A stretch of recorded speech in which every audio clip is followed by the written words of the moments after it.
You're listening to episode 139, a facility dog program in a children's hospital.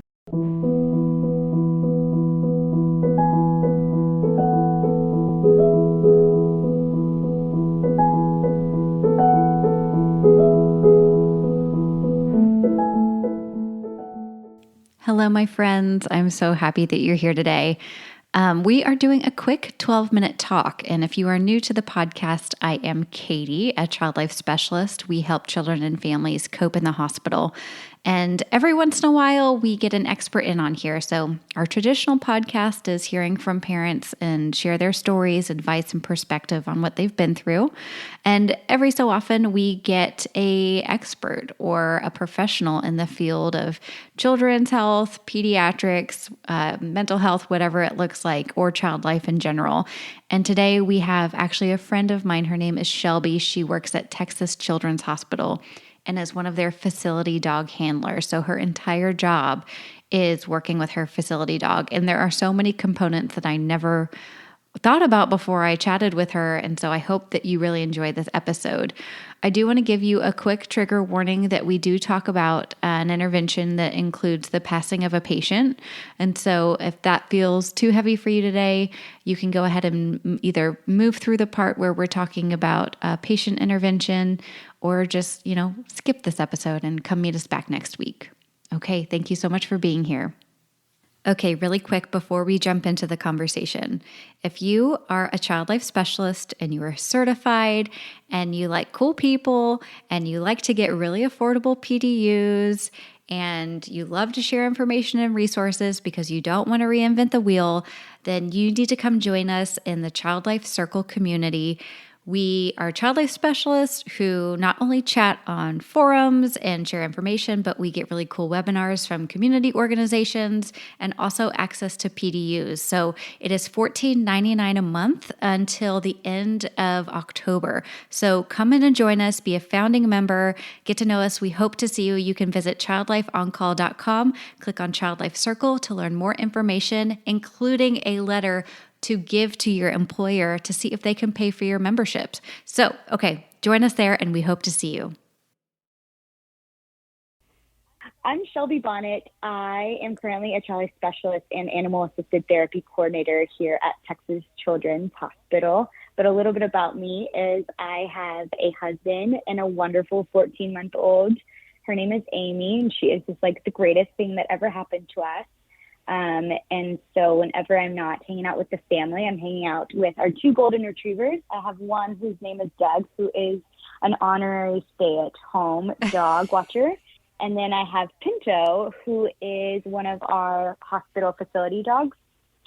And so part of Pinto is I bring him to work every day, and we can just see patients and families and staff members as well. I've been a child specialist since 2013, which is pretty wild, but I'm almost been a child specialist for 10 years. So I started my career at Dell Children's in Austin and then transferred over to Texas Children's when my husband got a job transfer. I started in the emergency center, which I absolutely loved. It was a very hard transition whenever an animal-assisted therapy coordinator position came available. But I hopped over to this role in 2018 alongside my pal Pinto, and it has just been the greatest experience for the past almost 4 years, which is pretty amazing. Oh my gosh, I have so many questions. But first of all, Shelby and I we had some overlap in our child life careers, which is how we got to know each other. And even before you were in the ER at Texas Children's, you did ICU work here at Dell. I did, yes. I was primarily the IMC, which was like the intermediate step-down unit, as well as the PICU. So I, from my internship, got thrown in and just learned so much, which I think helped me ultimately being in the emergency center, which was pretty cool. Yeah. It was so fun getting to work with you, and I was outpatient, you were inpatient. So we didn't have a lot of work overlap, but we got to see each other at lunch, and that was great. Oh my gosh, I miss those lunches. So many stories. So my first question is, and I kind of want you to walk us through, I know all programs are different as far as facility dog goes. So kind of based on what you said, you moved into the animal assisted, and then did you get a new dog for the role? Is that something you had to do, or how does that work? Yeah, so like you said, each hospital works a different kind of way. So our hospital is primarily funded, our animal assisted therapy positions are funded through philanthropic donors. So kind of what that looks like is our marketing and philanthropy team find different donors throughout the Houston area, or all or basically around Texas that want to help donate to this program. And so once they collect the allotted amount of money, it actually pays for my salary, everything for the facility dog in like their lifetime. And so once they get that, the position becomes available. And so then it's just like a internal or external transition depending on the applicant. And then from there on, you just get a facility dog. So basically a position is created. And then once an applicant gets hired on, then you start the application for a facility dog. Okay. So as I transferred from the emergency center to this position, I didn't have a dog. Okay. And does it have to be a child life specialist who gets this position?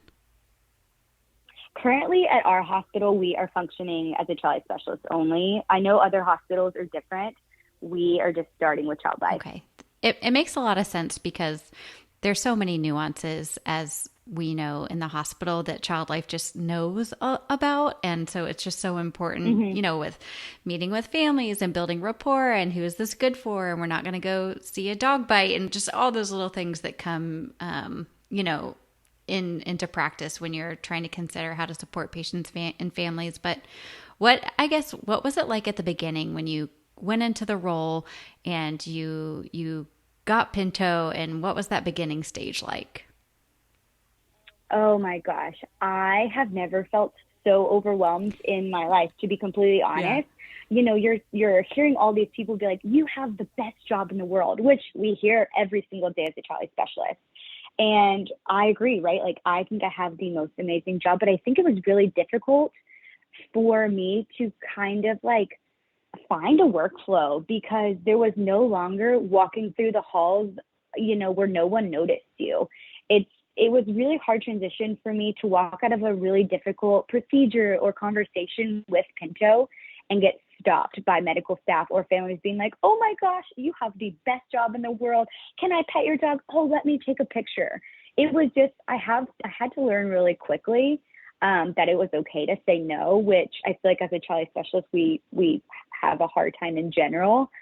So that was just like a big learning curve for me to have to kind of suppress my own emotions for a little bit and then get to a place where I could just kind of relax. Oh man. You know what? I never even thought about that, but you're literally with a therapy dog doing therapeutic interventions.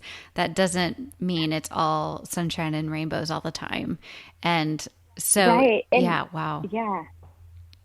And it's a really great thing for, like we primarily focus on patients and staff, but the amount of help and support that our medical professionals need is almost equivalent to our patients and families. So it's just been really hard to kind of juggle, like, when can I tell a physician no? Or like, when can I tell this bedside nurse no who's with this patient for 12 hours? So. Wow. So when you're explaining that, does that mean, will you have specific interventions with staff? Or I guess help me understand like what you mean when you're saying you have to decide between staff and patients and families. So a lot of times, so what we ended up doing is we create like staff support groups. Okay. Whether that means like if there was a bereavement on the unit, kind of getting like co-treating with the chaplain and getting the staff like just like in a general area where they can just pet Pinto and relax. But we also do like if there was like a really like recently we've had a lot of behavioral kids on the unit, which takes a lot of stress on the bedside nurses. So sometimes the staff support will just be, just like going to their computer bay and just letting them have 5 minutes uninterrupted with Pinto. Because it's really hard to tell someone no whenever. So Pinto and I, our schedule is we typically see like 8 to 10 patients, and all of those patients have a therapeutic goal in mind. And so whenever staff sees us, I think they forget that we have a purpose and a job. And so oftentimes when we're going from patient A to patient B, they want to stop and just like play with Pinto. And it gets everyone kind of off their groove. So I have learned to be really intentional about, telling them like, I'm so sorry, we will come back tomorrow and see you if you're here, Yeah. kind of thing, because otherwise we're never going to see our patients, right? Right. Yeah. And Pinto has a job to do. And so your Yes. job is to keep him focused. And so all these distractions Hmm. can probably really get in the way and his efficacy in an intervention if he's constantly distracted by new people. Right. And like Pinto, he is the most outgoing and loving and smiling dog. So it's like, I don't blame people, right? He'll be walking around prancing and smiling. So it's like, how dare you not say hi to him? Honestly, like, no, you pet my dog. Yeah. Yeah. And so it's a very like, oh, I'm like, I know he's so happy to see you, but like also Pinto, let's go. So Oh, I struggle with it. Everyone struggles with it. Shelby, do you have an intervention or a story in mind where you and Pinto work together with a family that has kind of stuck with you? I think we all have those one memory or families that it's like, wow, this is why we're doing what we're doing, and that you'd be able to share with us. Yeah, I recently had a patient. She was a hematology patient, and she was secluded to her room due to her continuous chemos. So she could only leave her room with assistance of a nurse, which we all know right now nurses are so overworked. They have 1,000 other things going on. So it was really hard for them to prioritize taking her up to a different floor. And so we started to get to know her, and she really loved Pinto. She told us every time, like, this is just like the highlight of my day. Mm. And so every time we would try to go in so she was here for 4 weeks, and then she was actually going to transfer to our bone marrow transplant unit, which unfortunately our dogs aren't allowed to due to like contact precautions. And so she just loved every single time we were there. We did model magic with Pinter's paw. Oh, And one of the last interventions we did together was she created friendship bracelets. So she created a friendship bracelet and created one for Pinto and, like put it on his paw. So every time we went to see her, I was very intentional about putting the bracelet back onto Pinto's paw. And whenever it wasn't on his paw, I have it looped around. All of our dogs have their own like hospital badge. yeah. So I had it like looped around there. And so we had talked a lot about the transition to BMT and how difficult that was going to be with her, because she had kind of said that Pinto was a huge part, and the other facility dogs were a huge part of her coping plan. And I think one of the most amazing things about a facility dog that people don't understand is a patient becomes so vulnerable with them because they don't even realize what they're doing, right? When you're in that moment and you're just like petting a dog, every kind of emotion and feeling and thought just kind of runs free because you're not having to focus on a conversation. It's just like so natural. And so she had told us how much she loved Pinto, and unfortunately she was going to have to get rid of her dog at home due to her treatment plan. And so there were just like a lot of emotional ties to a dog. And so we had decided whenever she went to BMT, we were going to be pen pals. And so we were able to be pen pals, but unfortunately, her treatment plan just didn't go as planned, and the cancer got the best of her. But it was pretty amazing because one of the last things that she did was she created a poem about her hospital experience. And the entire poem was about her interactions with Pinto and like how happy it made her and like how that was the best part of her hospital stay. And I think it's just those moments where it's such a dark place in their life, but a facility dog or Pinto can come in and just be such a light to her and her mom. Wow. That's so much to handle on so many levels for you and Yeah. Pinto. Oh my gosh, but it's so like I look back at those interactions and why it's so sad and like so heartbreaking, but it's also so happy. Right. Pinto was able to make such a positive impact to not only her, but also her mom. I mean, her mom's face when we walked in would probably be just as bright as the patient, So true. and she's like, yes, my favorite part of the day, both of them. And like, there's plenty of times when you walk in a patient's room and the TV's on or the music's on. And I mean, the moment we walked in, it was Pinto time. Everything was off. If the doctors rounded, they said like, no, we have 40 minutes with Pinto, and I'm just like, cool. Whoa, that's so It's special. really, yeah, it's It amazing. It's really it's so cool. true, and it's such a gift that you're giving and sacrifice on yourself too, because I haven't been in a place with a facility dog. But I have worked with a hospital that has one, and I know it's not easy. Like as far as having to go take Pinto out to the bathroom every so often, making sure he gets his rest, his meal times, making sure he's bathed before he comes in. So it's a lot of sacrifice on your end too, as the handler. Thank you for acknowledging that. I appreciate that. We'll be right back.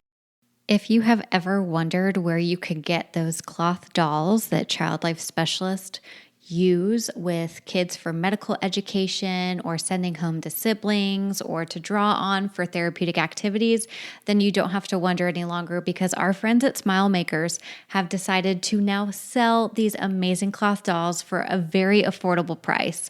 I know that when I was in the hospital, I would have to rely on a volunteer network to then give us the dolls, which was really nice, but I had to wait a lot of times. Like I would need a doll now and I wasn't able to get it. So this is a great place to be able to go get your procedure dolls at smilemakers.com. And y'all, they have 3 different skin tones for these cloth procedure dolls. In addition, you can actually buy a procedure doll prep bundle that comes with fabric markers. This is a fabulous way to do your medical teaching, to help siblings feel involved, to get kids creative, to do a lot of teaching about different diagnoses. And so go to smilemakers.com so you can get your cloth dolls as soon as possible before they run out. And when you go to that checkout to get your cloth dolls, also type in OnCall20 and you will get 20% off your entire order. So not just the cloth dolls. So if you get a bundle for Child Life Specialists, if you get a piece of furniture, if you get one of their really cool toys and prizes, or you order a large sticker order from them, OnCall20 gets you 20% off your whole order. That's smilemakers.com, code OnCall20 to get 20% off. What is that part like for you? Is that kind of, does that, not that it bothers you, but it is something like another thing for staff and getting a facility dog to think about. It's just, it's not all just fun interventions. There's like parts of handling an animal that are involved. That is probably one of the most, like, I don't want to say exhausting parts of my job, but it is really tiring taking care of him on top of my feelings. Because like you said, he takes on every single feeling that maybe I might not feel. And so after like a difficult patient, Pinto needs to like relax. And so those like tedious little moments are kind of like one of my additional jobs that I never thought about, was to protect him. And so like giving him rest and having to tell another patient, like, I'm so sorry, we were planning on seeing you today, but unfortunately, like, Pinto is so tired. Those have been really hard conversations because the kid doesn't, not that they don't care, but like they were looking forward to that too. So that's been I think beginning a program, setting those boundaries and setting those guidelines to help protect whoever the handler is, whether that's a child specialist or a chaplain or a physician, really paved the way for intentionality of protecting not only the staff member, but also the facility dog. Well, I would want to keep talking to you forever and hearing more stories. But before we go, because I promised this would be a short one so people could actually listen to it in its entirety, tell us a little bit about what life with Pinto is like at home. So, you guys have this intense work schedule. You go home to a 14-month-old. What is he like in your family? Katie, the first time I got Pinto, he is so chill at work. He lays in bed. He takes naps. He's just super chill. I take him home. I take off his vest. Absolutely bananas. The craziest dog I've ever seen. Like zoomies in the backyard to where I'm like, oh my gosh. So I, being the great handler I am, put on his vest. I'm like, I need you just to chill out for like 5 minutes. Like, let's recoup on this. And it did not work. So Pinto at home is equivalent to like you after work, right? Like you just want to let your hair down and just enjoy the day. Pinto is the same. He is high energy, loves squirrels. He is very needy. I call him my shadow. He is everywhere that I will be. So Pinto, I always like to show patients and families videos of Pinto after work because they don't believe it. It's night and day. Yeah. Oh my gosh. What a professional, though, to put on that face when you get to work. I'm very I know, impressed. but then he makes me look like a liar. He's like, no, she's losing it. I'm like, oh my gosh. That is hilarious. Oh, well, thank you so much for sharing, how you as the facility dog handler and dog mom and Texas Children's handles it, because I love that idea of really fundraising, not just for the position to pay you, right? But for all the aspects of the dog's training, care, vet bills, all that goes in to really, just having this program work, it's a lot to think about. Yeah, it really is. And anyone can always feel free to reach out to us. I'm always happy to. I think every hospital should and could have facility dogs. So I'm always happy to talk about them. That's awesome. Is there a good starting place that you recommend to people when they're considering getting a facility Yeah, definitely. dog? There's a couple organizations. Our hospital has recently transferred to our facility dogs from Canine Companions, which they have a satellite campus in Dallas, but they're all over the United States. And so they train and raise dogs specifically for individuals, but also hospitals. And so I think that's a great base of seeing if your hospital qualifies for one. That's great. And then just one last logistical question, because I'm interested. So how many kiddos are you responsible for at a time? Like, what does your and Pinto's patient load look like? So Pinto and I typically will try to see around 8 patients a day. We typically will spend around 30 minutes with a patient. Every patient that we see, there's a therapeutic goal in mind, whether that is doing a physical therapy or occupational therapy session, helping during a medical procedure, or just helping with overall coping. We really try to keep those therapeutic goals in mind, so it's not just like a cute dog coming to visit your room. So we typically see between like 6 to 8 patients a day, like bedside visits. Okay. And then is that for the whole hospital? Like, because I know Texas Children's is huge. So we currently have 3 facility dogs at our main campus, and then 1 at our West Campus location, and then 1 at our Woodlands location. So within the main medical center, we have 3 of them, and they're each divided into different towers, essentially. So Pinto and I are the acute care setting dogs. So we cover all of our acute care unit, as well as our pavilion for women and our inpatient rehab unit. And then we have another. It seems super small, like a really small yeah, number. like maybe like 30 kids. No, yes, it's Yeah. it's like, what is it, like 700? The hospital I think has like 800 or 900 beds. But yeah, we have like 35 on each floor. So Pinto and I probably have like, I don't know, 300 kids-ish. So, and then we have an ICU and a heart center dog, and then an outpatient clinic facility dog. So, but we were waiting for another dog. We have had funding, and so now we're pending the application process. So to come more.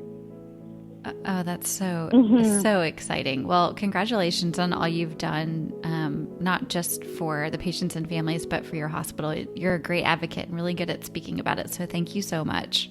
Oh, thank you. I appreciate it.